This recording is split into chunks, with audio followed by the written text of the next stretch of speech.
வணக்கம் தோழர்களே. தமிழ் விடுகதைகள். பதிலை 5 வினாடியில் சொல்லுங்கள். வாங்க வீடியோக்குள்ள போகலாம். கண் இல்லாமல் கண்ணீர் விடுவான், அவன் யார்?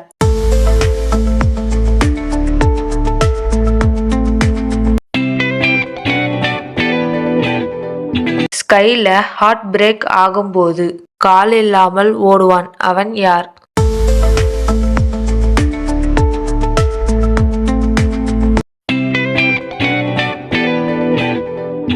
ஒயர்ல ஸ்பீடா ஓடும் ஒலிம்பிக் வின்னர்.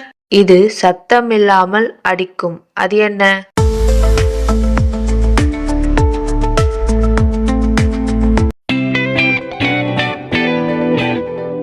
கண்களை பிளிங்க் செய்ய வைக்கும் நிஞ்சா. வீடியோவில் எத்தனை விடுகதைக்கு சரியான பதில் கண்டுபிடிச்சிங்க அப்படின்னு கமெண்ட் பண்ணுங்க. இன்னும் இது போல நிறைய விடுகதை வீடியோக்கள் பார்க்கணும்னா ஷேர் பண்ணுங்க, லைக் பண்ணுங்க, சப்ஸ்கிரைப் பண்ணுங்க.